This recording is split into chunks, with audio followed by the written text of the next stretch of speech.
What's up, guys? I wasn't planning on making a video today, so this is kind of impromptu, but I did just pick up a new synth, so I've got hold of Pigments 2 from Arturia. But a couple of people today recommend this to me. I wasn't really gonna pick it up because I got quite a lot of stuff that does pretty much the same thing, like Avenger and Falcon. But I figured it seems to be quite a popular one, so it might be worth doing a bank at some point. And I did manage to get it on the sale just before it goes up to its full price. I got it on the intro price, which is always good. So I've just briefly kind of been going over this, and I figured we'll just do sort of like an informal video and just kind of check it out together. I'm not really going to do an overview of it. I'm going to kind of just start with a new preset, and we'll see what we come up with.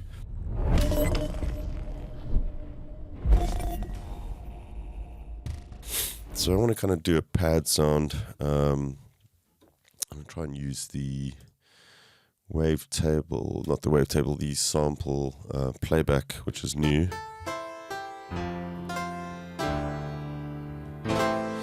Now, one massive oversight here, and if I'm wrong, please leave a message in the comments, but I can't seem to drag and drop anything into this, which is really irritating. Falcon, for example, you can pick up an audio off your project. You can pick it from an external Explorer window, from your browser inside a Cubase. Pretty much anywhere you can drop anything anywhere. You can drop MIDI into, out of it as well. It's a kind of an oversight for me. I hate this when you have to kind of go in here now and then look for imported ones. Got to go and click through the folders, and yeah, I don't want to go into a folder. I want to I want to just be able to drag from Cubase into this. So that's irritating, but yeah, whatever. We'll just make do with what they've given us.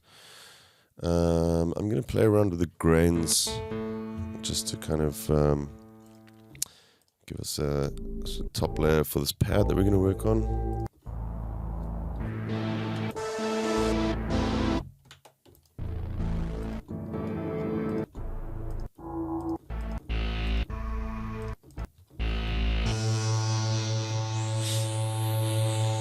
Maybe a vocal, actually. Being driven to madness with fright. Being driven to madness with fright. Ooh, let's take a look at the grains. Whack on the granular engine.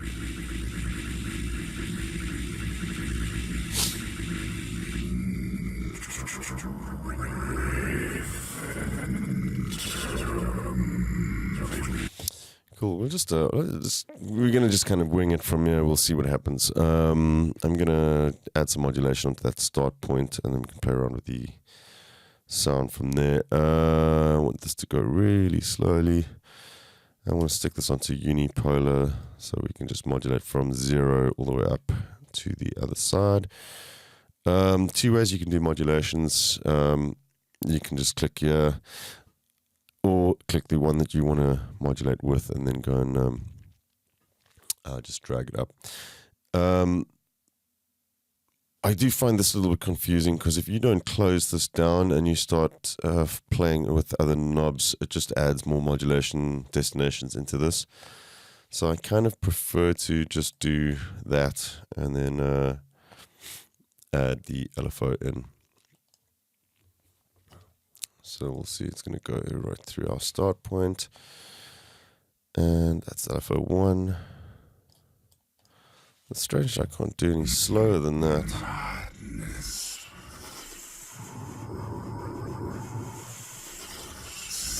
Perhaps if we are off. See, is this going to let us go slower? That's better. That's kind of what I want. And I want this to be free running. That way it's not going to reset the position every time I hit the key.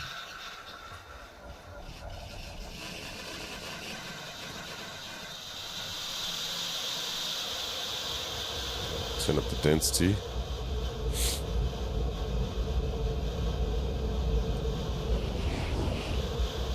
That's our pitch variation. We're going to go both backwards and forwards.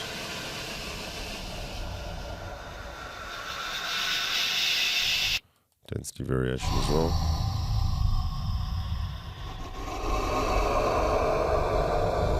Width up.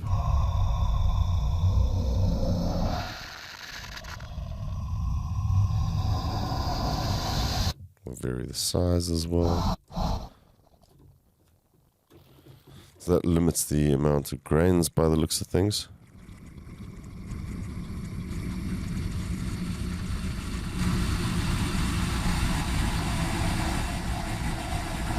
Vary the volume as well.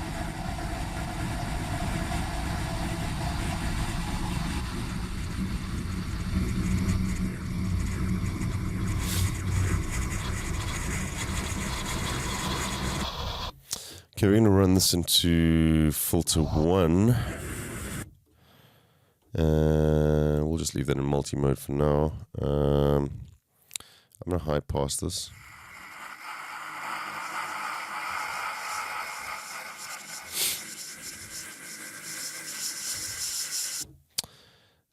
Modulators, I believe this was a FM source for some of the other ones. Let's actually have a look. There were some interesting effects that you could actually add to the sample oscillator as well. You don't have this in the wavetable and the analog engine. You've got a bit crusher. Okay, here we go. So the modulation is, this is the modulator source. You can select your sine, triangle, whatever noise sources. Tune that. You see it adds that sine wave in, so it's essentially like a sub-oscillator. But then you can route that to the modulation sources over here. So FM, ring mod. Then you've also got a unison engine here, a resonator, which is interesting. Let's turn this one off.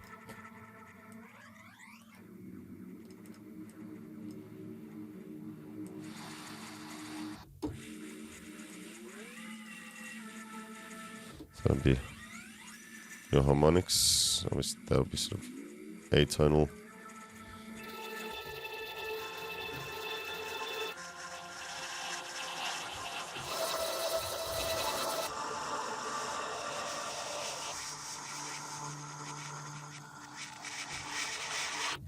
I'm going to bring these grains back up. It's a little bit too grainy for me. I want a smoother.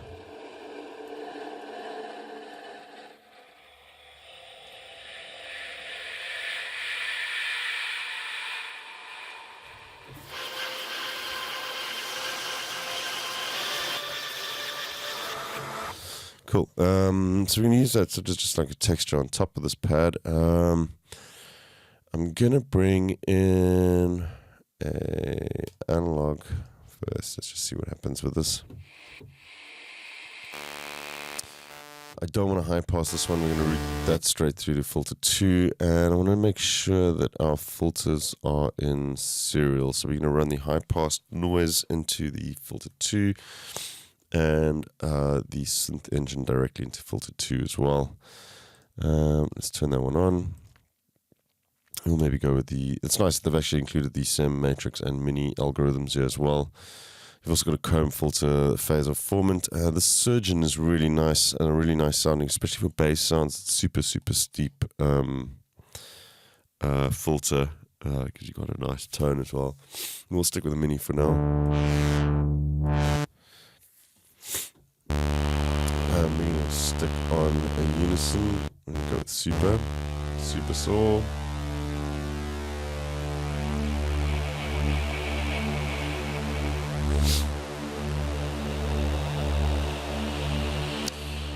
Just pitch this up actually though. Okay, so we have a coarse tuning here. Let's just go up an octave.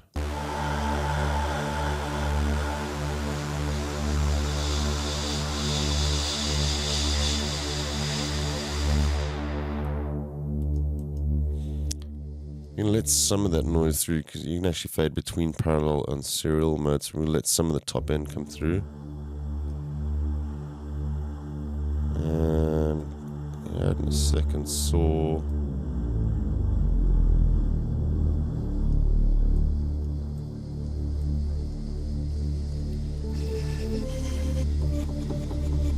Okay, so let's get our VCA set up. Set up to the envelopes, like a lot of release. This is the pad sound.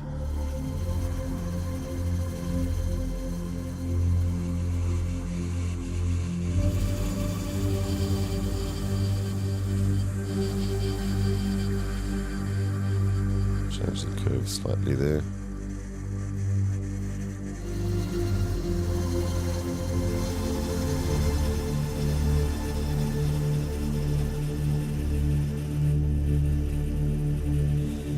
Okay, so I'm going to add some modulation for the filter cutoff here.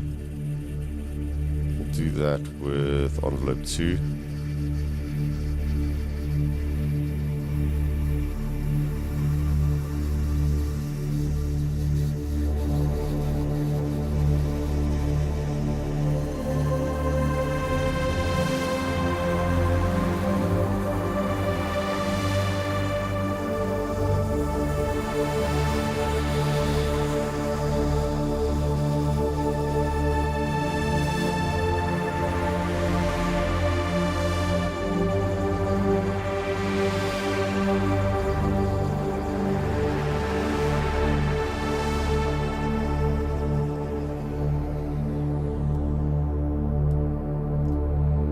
Turn off this resonator, actually see what happens if we use the crusher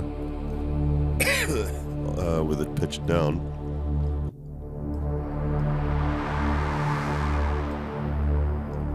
Quite like that actually.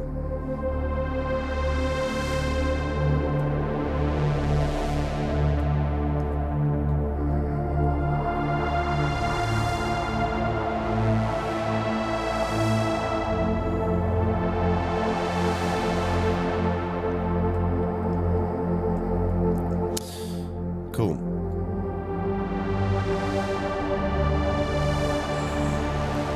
Maybe just add a little bit more motion to this. We'll add in the third one here as well, and maybe just add a little bit of modulation to the fine.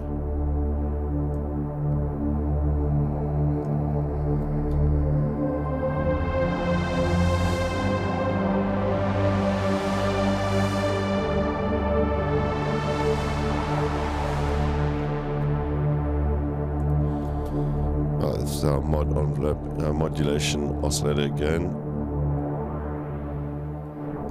So this one's works slightly different. You can select your FM or sync. So you see these two have the FM turned on, so you can actually use this to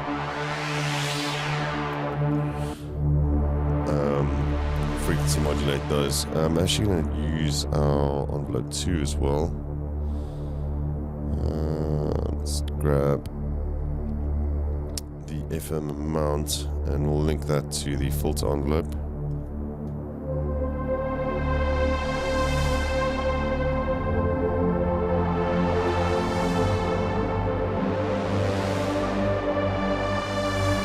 So just adding a little bit of frequency modulation there.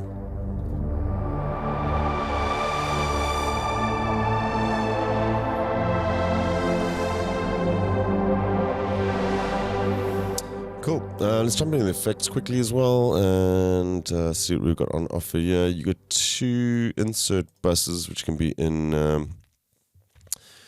parallel or serial. I kind of wish that I could run the 2 different engines into the buses separately so that you can have an effects bus for the one engine and second effects bus have another engine. I might be wrong, but I haven't really seen a way of doing that because I can't seem to find any sort of routing for the filters. The filters seem to just go, they just seem to go out. And I'm not sure. So we got filter routing there, but I'm not sure where this routing is going. I think they just go into both effects buses, which is a shame. I would have liked to actually send this to one effects bus and this to another one. It's quite something I quite like about the new Massive X as well. So you got this like slightly semi-modular setup at the bottom here, where you can kind of route stuff wherever you want. But anyways, let's just check out some of the effects that we have. So I guess we just look at our A bus then, and then your send bus. We've got a reverb set up there already. You got 3 effects per bus. You just want to make sure that you're on the right bus. You can't select effects just by clicking on these. You can reorder them. But if you're on your send bus and you reorder, you're not really seeing what's going on there. So you want to just click on that. Let's change this delay to something else. See what we've got here.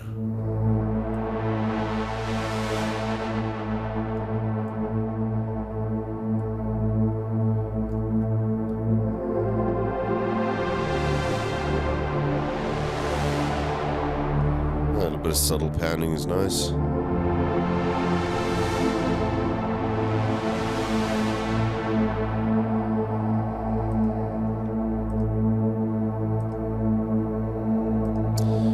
Take the reverb off on this one as well.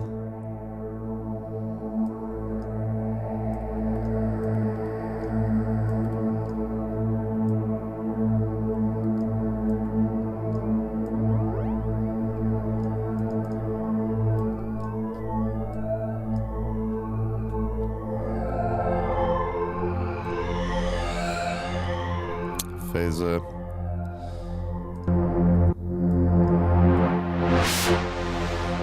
Distortion is going to be a little bit much on a pad sound like this. I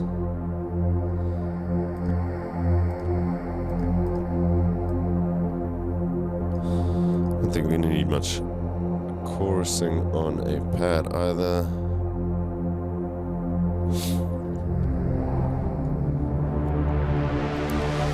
Yeah, just a bit of EQ.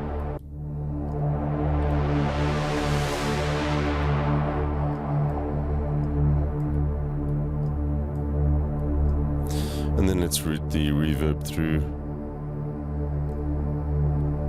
Send bus, that's going to be dry wet there. Turn that up a little bit, and the size, pre-delay can go off.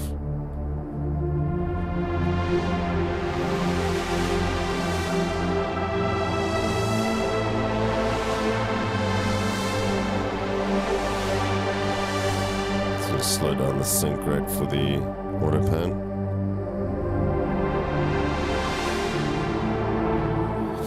Cool.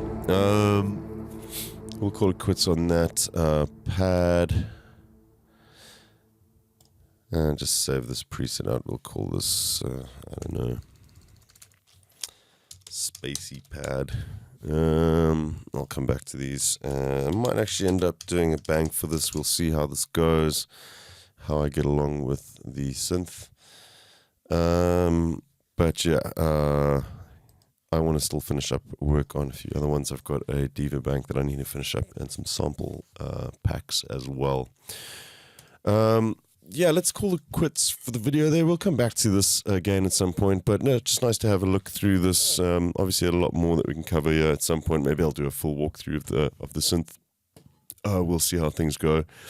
Obviously, I haven't looked at any of the function envelopes or the sort of loop envelopes. I haven't even bothered to look at the sequencer yet. And still a ton of stuff that we can do with the oscillators as well. But yeah, just a little intro to this nice sounding synth so far. A few things that I would like them to update or change. But perhaps just given some time, I'll find workarounds for that as well. Anyways, thanks for tuning in, guys. I'll catch you guys again soon. Cheers.